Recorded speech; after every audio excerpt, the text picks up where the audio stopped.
Hello viewers, welcome to technical preacher. আজকে যে বিষয়ে বলবো সেটি হচ্ছে, যদি আপনি কিছু পেয়ে থাকেন বা হারিয়ে ফেলেন তাহলে জিডি করার জন্য আগে থানায় যেতে হতো।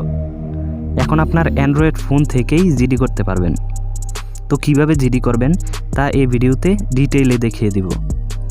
জিডি করার জন্য আপনার যা যা লাগবে তা হচ্ছে একটি অ্যান্ড্রয়েড ফোন, এনআইডি কার্ড, একটি সচল মোবাইল নাম্বার আর একটি ইমেল লাগবে। এগুলো থাকলে আপনি দেশের ভিতরে যে কোনো জায়গা থেকে জিডি করতে পারবেন। তো চলুন দেখা যাক কিভাবে জিডি করা যায়। এজন্য প্লে স্টোর থেকে একটি অ্যাপ্লিকেশন ডাউনলোড করে নিতে হবে। তাই প্রথমে প্লে স্টোরে গিয়ে সার্চ বারে লিখতে হবে অনলাইন জিডি। তারপর সার্চ করার পর এই অ্যাপ্লিকেশনটি ডাউনলোড করে নিতে হবে। অ্যাপ্লিকেশনটি ডাউনলোড হওয়ার পর এটি ওপেন করতে হবে। অ্যাপ্লিকেশনটি ওপেন করার পর নিবন্ধন ও লগইন দেখতে পাবেন।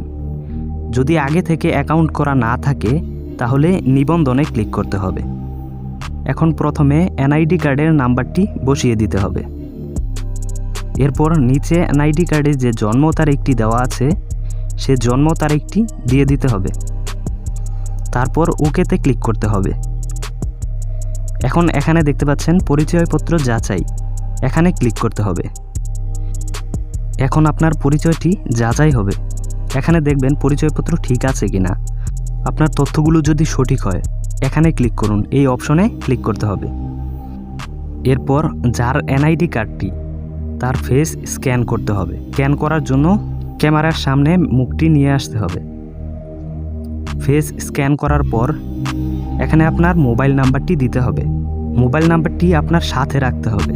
এই সিমে যে ওটিপি মেসেজ আসবে সেই ওটিপি মেসেজটি পরবর্তীতে আপনার দরকার পড়বে। মোবাইল নাম্বারটি দেওয়ার পর নিচে পাসওয়ার্ডের ঘরে সর্বনিম্ন 8 সংখ্যার একটি পাসওয়ার্ড দিতে হবে। পাসওয়ার্ড দেওয়ার জন্য একটি বিশেষ অক্ষর দিবেন, যেমন হ্যাশ, @ বা প্রশ্নবোধক চিহ্ন। এরপর একটি বড় হাতের অক্ষর যেমন ABC এগুলো, এবং বাকিগুলোতে সংখ্যা দিতে পারেন। উপরের বক্সে যে পাসওয়ার্ডটি দিবেন নিচের খালি ঘরেও একই পাসওয়ার্ড দিতে হবে। এখন এখানে ক্লিক করতে হবে। প্রি রেজিস্ট্রেশন সফল হয়েছে। এখন ওকেতে ক্লিক করতে হবে। এখন ওকেতে ক্লিক করলে আবার প্লে স্টোরে নিয়ে যাবে। এরপর এই অ্যাপ্লিকেশনটি আবার ডাউনলোড করতে বলছে, তাই এই অ্যাপ্লিকেশনটি ইনস্টল করার জন্য ইনস্টলে ক্লিক করতে হবে।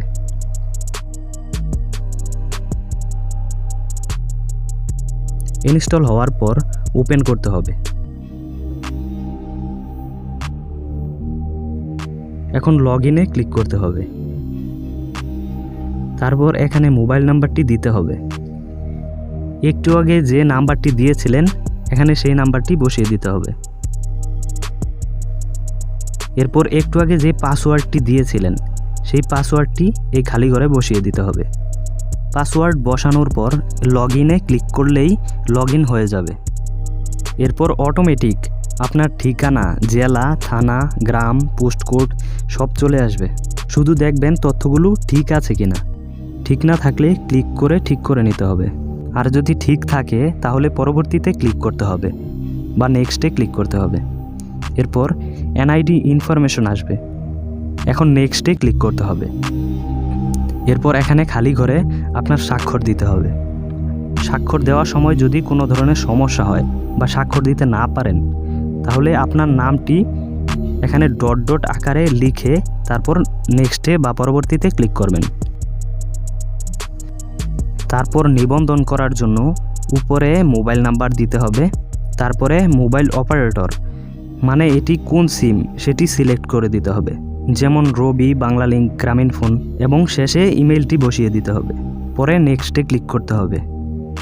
এখন এই সিমে 6 নম্বরের একটি ওটিপি কোড আসবে। এই কোডটি এখানে বসিয়ে দিতে হবে।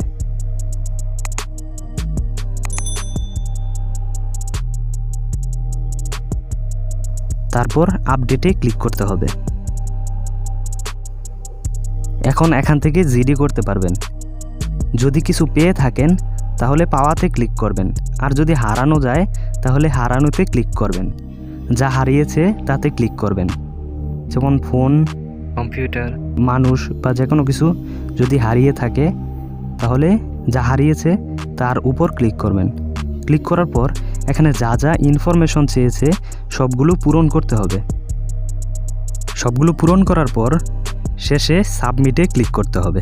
সাবমিটে ক্লিক করলে জিডিটি থানায় চলে যাবে। সাবমিট হওয়ার পর সকল আপডেট আপনাকে SMS-এর মাধ্যমে এবং অ্যাপসের নোটিফিকেশনের মাধ্যমে জানানো হবে। আপনার জিডি করার প্রয়োজন না থাকলেও রেজিস্ট্রেশন করে রাখলে যে কোনো সময় জিডি করতে পারবেন। তাই রেজিস্ট্রেশন করে রাখলে আপনার উপকারী হবে।